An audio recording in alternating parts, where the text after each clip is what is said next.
എല്ലാവർക്കും ശ്രീമാത്രേ നമഃ. നമ്മളെ ദശമഹാവിദ്യകൾ തത്വത്തിലൂടെയാണ് ഇപ്പൊ കടന്നു പൊയ്ക്കൊണ്ടിരിക്കുന്നത്. നമ്മൾ 7 പേരെ ഇന്നലെ കണ്ടു, ധൂമാവതി ഉൾപ്പെടെ. ഇന്ന് ബഗളാമുഖി തത്വം, അതാണ് ഇന്ന് ഏറ്റവും പ്രധാനപ്പെട്ട 2 ത്രിപുര സുന്ദരിയുമായിട്ട് ബന്ധപ്പെട്ടിരിക്കുന്ന 2 ദശമഹാവിദ്യകളാണ് ബഗളാമുഖി, മാതങ്കി. ഇനി വരുന്ന 2ഉം തന്നെ വളരെ വളരെ പ്രധാനപ്പെട്ടതാണ്. നമുക്ക് നോക്കാം. ദശമഹാവിദ്യകളിലെ 8ാമത്തെ മഹാവിദ്യയാണ് ബഗളാമുഖി. പീതാംബര, ബഗള, വൽഗ എന്നിങ്ങനെ ദേവി അറിയപ്പെടുന്നുണ്ട്. പല പേരുകളിലാണ്. അപ്പോൾ വലഗ എന്ന ശബ്ദത്തിൽ നിന്നാണ് ബഗള എന്നുള്ള ശബ്ദം ഉണ്ടായിരിക്കുന്നത്. വൈദിക ഗ്രന്ഥങ്ങളില് ബലഗ എന്നാണ് കാണാൻ പറ്റുന്നത്. പരോക്ഷപ്രിയ ഇവഹി ദേവ എന്ന ശ്രുതി അനുസരിച്ച് ബഗളാമുഖി എന്ന സ്ഥാനത്ത് ബലഗാമുഖി എന്ന് പറയപ്പെടുന്നു. ഇത് രണ്ടും ശരി തന്നെയാണ്.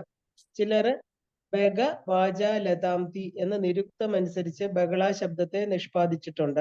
ചിലരാകട്ടെ വാച അലതി ഭൂഷയിതി ബഗള ആയതുകൊണ്ട് ബഗള എന്ന് പറഞ്ഞാൽ വാക് പ്രദായിനി എന്നുള്ള രീതിയിലും ബഗള ശബ്ദത്തെ പറയുന്നുണ്ട്. അപ്പോ ശുക്ല യജുർവേദം മധ്യന്തിന സംഹിതയിലെ 5ാം അധ്യായത്തിലെ 23 മുതൽ 25 വരെയുള്ള ഖണ്ഡികകളിലാണ് ഈ ബഗളാമുഖിയെ കുറിച്ച് കൂടുതലായിട്ട് പറഞ്ഞിരിക്കുന്നത്. എന്തിനാണ് ബഗളാമുഖിയെ പറഞ്ഞിരിക്കുന്നതെന്ന് പറഞ്ഞാല് ആഭിചാര നിവൃത്തിക്ക് വേണ്ടിയിട്ടാണ് ബഗളോപാസന മുഖ്യമായിട്ട് പറഞ്ഞിരിക്കുന്നത്. അപ്പോൾ സാമാന്യ അർത്ഥത്തെ ചിന്തിച്ചു കഴിഞ്ഞാല് എന്താണ് ബഗള എന്നുള്ളതിന്റെ അർത്ഥം പറയുകയാണെങ്കിൽ ശത്രുക്കളാൽ ചെയ്യപ്പെടുന്ന ബലഗകളെ, ബലഗ എന്ന് പറഞ്ഞാല് വിനാശങ്ങൾ എന്നർത്ഥം. അപ്പൊ ശത്രുക്കള് വേറൊരാൾക്ക് വേണ്ടി, ഒരാളുടെ ശത്രു എന്ന് പറയുമ്പോൾ ഉള്ളിലാണ് അല്ലേ. അപ്പൊ ആ ശത്രുക്കൾക്ക് എതിരായിട്ട് ചെയ്യുന്ന ബലഗ എന്ന് പറഞ്ഞാല് വിനാശങ്ങൾ, അവർക്ക് നശിക്കട്ടെ എന്ന് പറഞ്ഞ് ചെയ്യുന്ന കർമ്മങ്ങൾ ഹനിക്കുന്നവളാണ് ബഗള. അപ്പൊ അതാകട്ടെ വാണി സ്വരൂപമാണ്. അപ്പൊ അതിന്റെ കർമാകാരത്തിൽ ബലം ആണ് പ്രധാനമായിട്ടുള്ളത്. അത് കർമ്മസ്വരൂപമാണ്. അപ്പൊ കാരണം ഈ പറഞ്ഞത് പരാജയം സംഭവിച്ച രാക്ഷസന്മാര് ഇന്ദ്രാദി ദേവകളെ വധിക്കുന്നതിനായിട്ട് ആഭിചാര രൂപമായിട്ട് ഭൂമിയിൽ കുഴിച്ചിട്ട അസ്ഥിയും നഖങ്ങളുമായിട്ടുള്ള ഒരു കൃത്യവിശേഷം, അതിനെയാണ് നമ്മള് വൽഗം അല്ലെ, നമ്മള് വലക എന്നൊക്കെ നേരത്തെ പറഞ്ഞില്ലേ, അതാണ്.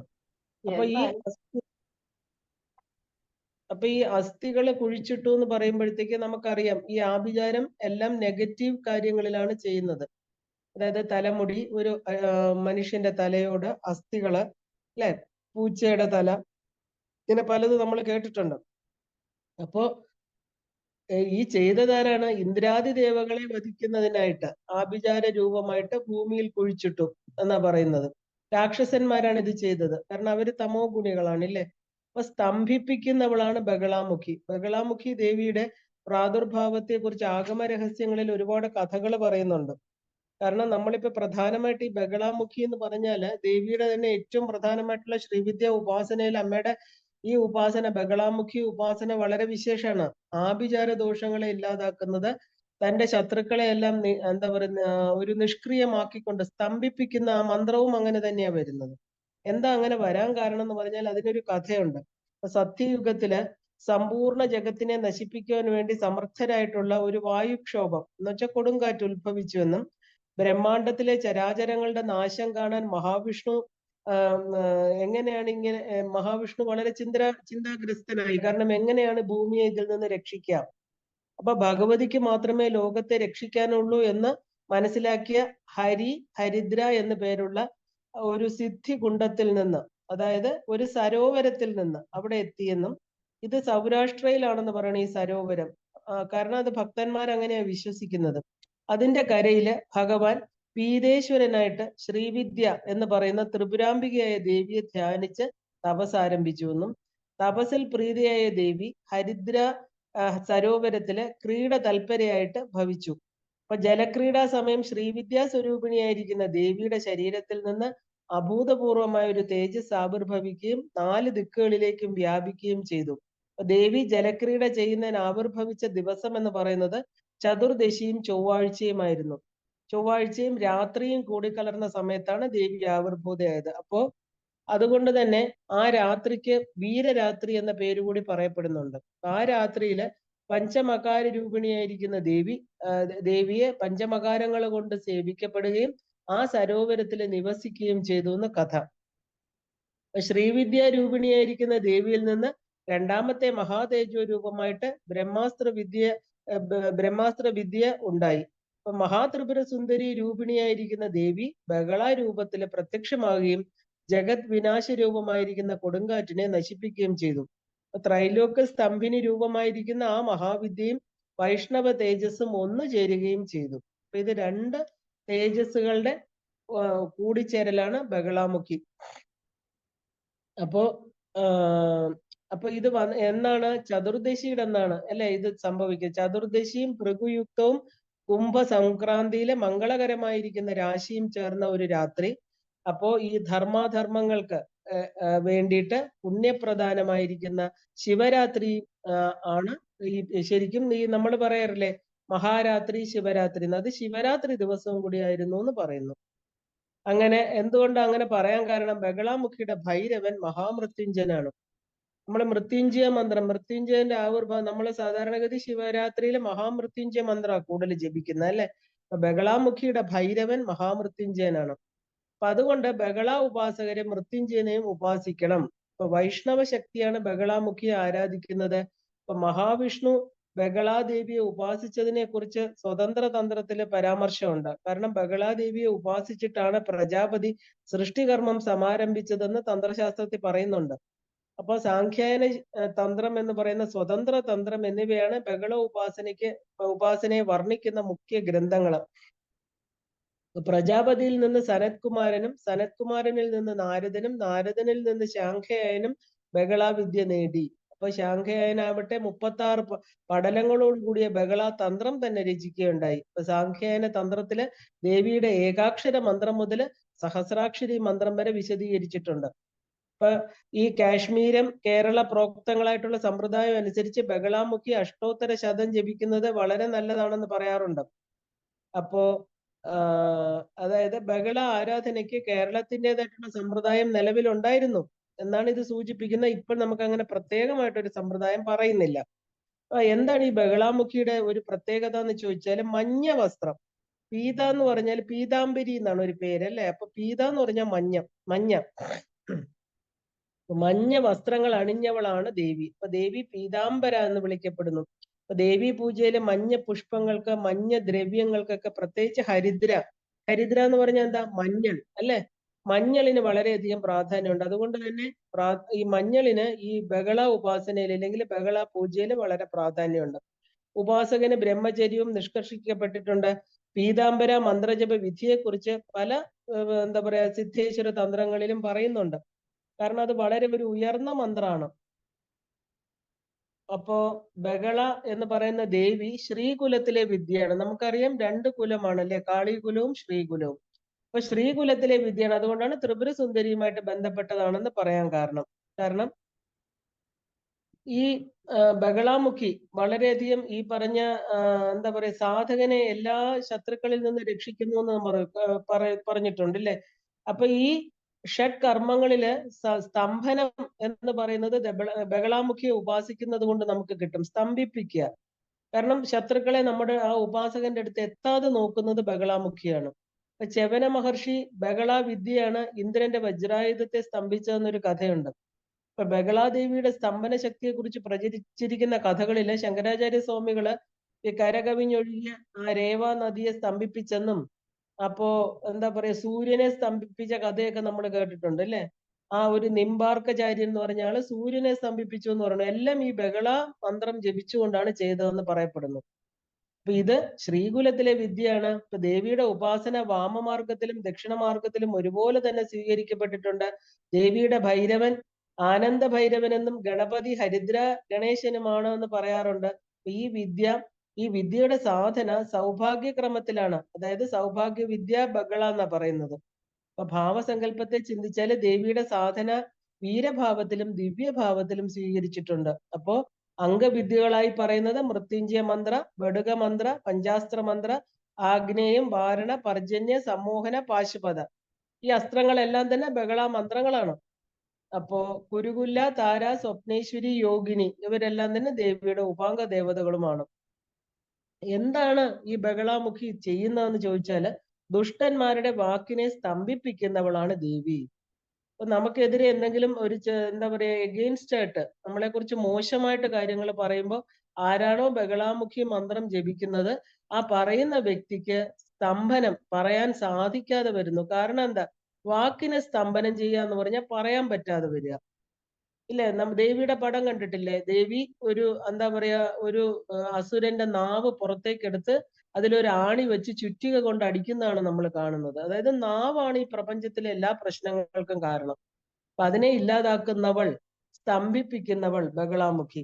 അപ്പോ അമൃതസാഗരത്തിന് മധ്യത്തിലുള്ള രത്നമണ്ഡപത്തില് സിംഹാസനോപരി ഇരുന്നരുളുന്ന ദേവി ത്രിനേത്രങ്ങളും മഞ്ഞപ്പട്ട് ഉടുത്തവളും സ്വർണ്ണ വർണ്ണ നിറമാർന്നവളും ചന്ദ്രക്കല അണിഞ്ഞ കിരീടത്തോടു കൂടിയവളും ചമ്പകമാല അണിഞ്ഞവളും സർവാഭരണ വിഭൂഷിതയുമായിട്ടാണ് കാണപ്പെടുന്നത്.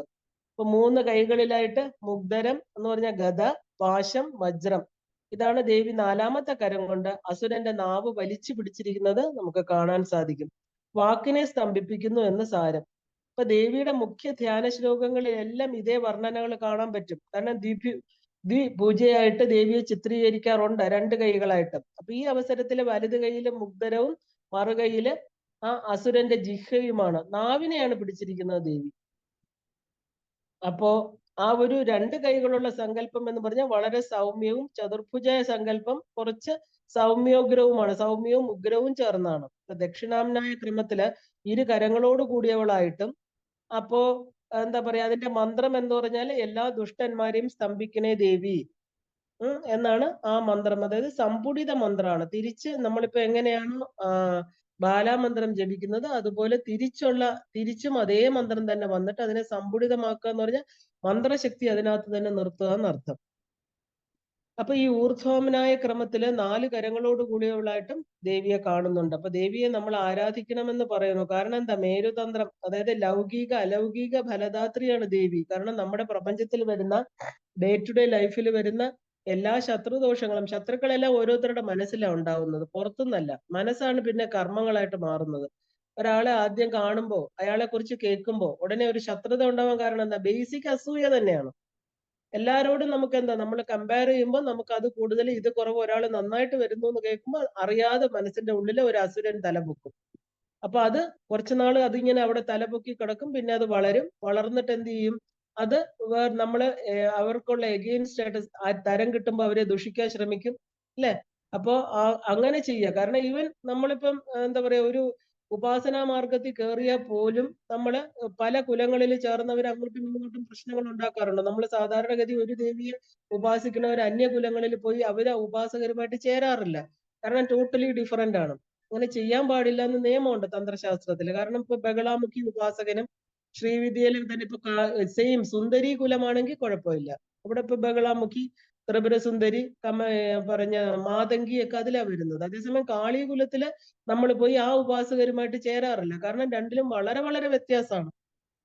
അപ്പൊ നമ്മൾ ഈ പരസ്പരം എന്തെങ്കിലും ദുഷിക്കപ്പെടുകയോ പറയുകയോ നമ്മുടെ ഗുരുപരമ്പരയെ ദുഷിച്ചു പറയുകയോ ഒക്കെ ചെയ്യുക സാധാരണ വേറൊരു കുലത്തിൽ വരുമ്പോൾ സാമാന്യം പാസിംഗ് കമന്റ്സ് ഒക്കെ നമ്മൾ ചെയ്യാറുണ്ട്, ഇല്ലേ? അപ്പൊ അങ്ങനെ ചെയ്യുമ്പോൾ ബഗളാമുഖി എന്ന് പറയുന്ന ആ ദേവത അവരെ സ്തംഭിപ്പിക്കുക എന്ന് പറഞ്ഞാൽ അവർക്ക് വാഗ്ദോഷം ഉണ്ടാകും. പറയുന്ന ആ കാര്യങ്ങളെല്ലാം സ്തംഭനം ഉണ്ടാക്കുക.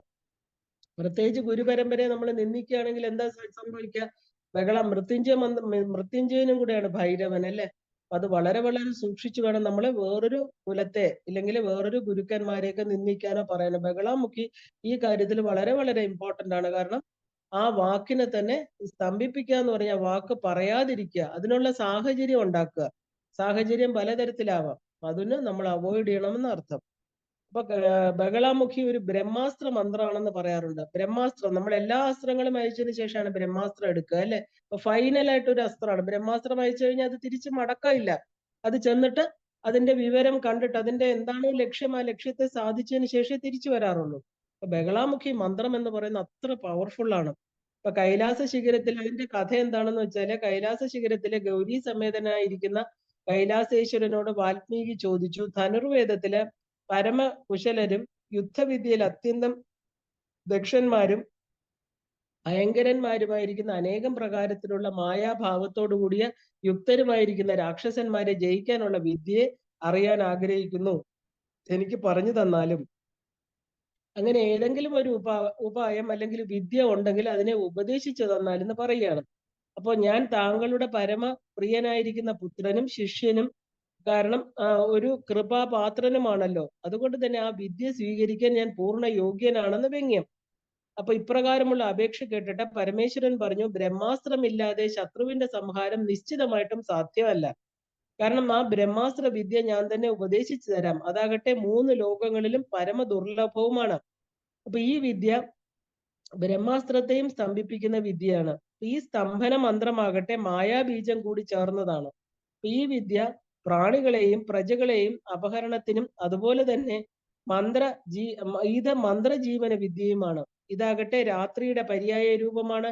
അതുപോലെ തന്നെ മാരണം, മോഹനം, വശീകരണം, സ്തംഭനം, ഉച്ചാടനം, വിദ്വേഷണം, ഇപ്രകാരമുള്ള ഷഡ്കർമ്മത്തിന് ആധാര സ്വരൂപമാണ് ഈ വിദ്യ. ഈ 6 പ്രയോഗങ്ങളും പരിപൂർണവും അതുപോലെ തന്നെ ആഗമങ്ങളിൽ പൂജിക്കപ്പെടുന്നതുമാണ്. അപ്പൊ ഈ വിദ്യ കൊണ്ട് സ്തംഭനമില്ലാതെ തന്നെ വശ്യവും ശാന്തിയും സംഭവിക്കുന്നു. ഇപ്പൊ മോഹനം എന്ന് പറഞ്ഞ ആകർഷണം, അല്ലെ? ആകർഷണം, വിദ്വേഷണം, ഉച്ചാടനം, മാരണം, ഭ്രാന്തി, ഉദ്വേഗം, ഇവയെല്ലാം തന്നെ ഈ വിദ്യയുടെ ഭാവമാണ്. അപ്പൊ വാണിയുടെ സ്തംഭനം ചെയ്യുന്നതായിരിക്കുന്ന ഈ വിദ്യ ഇല്ലാതെ ബാക്കി ഒരു വിദ്യയും പ്രവർത്തിക്കുന്നതല്ല. ഈ മഹാവിദ്യയെ നാരദൻ സാഖ്യായനന് മേരുപർവ്വതത്തിൽ വെച്ച് ഉപദേശിച്ചതാണ്. അപ്പൊ ഈ സകല മന്ത്രങ്ങളെയും ഛേദിച്ച് മറ്റ് മന്ത്രങ്ങളെ നിവാരണം ചെയ്യുന്നത് ബഹളാരൂപമായിരിക്കുന്ന ഈ വിദ്യയാണ്. ബഹളാമുഖിയുടെ ബഹളാമുഖി മന്ത്രത്തിന്റെ പുരസ്ചരണം അത് കർമ്മത്തിൽ പറഞ്ഞാൽ ശരിക്കും പറഞ്ഞാൽ 1,00,000 സംഖ്യയാണ് പറയുന്നത്. അങ്ങനെ വളരെ വിശേഷപ്പെട്ട ബഹളാമുഖി കുറച്ച് രഹസ്യമായിട്ടുള്ള ഉപാസന പദ്ധതിയാണ്. അതിന്റെ മന്ത്രങ്ങള്, അതിന്റെ ന്യാസങ്ങളൊക്കെ വളരെ വളരെ എന്താ പറയാ, നമുക്ക് സാധകരല്ലാത്തവരുടെ മുമ്പിൽ നമുക്കത് പറയാൻ സാധ്യമല്ല. അതുകൊണ്ട് ഇതാണ് ബഹളാമുഖി എന്ന് പറയുന്ന മഹാവിദ്യ. അത് മഹാവിദ്യയുടെ ഒരു തത്വം. അങ്ങനെ ബഹളാമുഖി മഹാവിദ്യ ഇവിടെ അവസാനിക്കുകയാണ്. ഇന്ന് നമുക്കിവിടെ നിർത്താം. എല്ലാവർക്കും ശ്രീമാത്രേ നമഃ.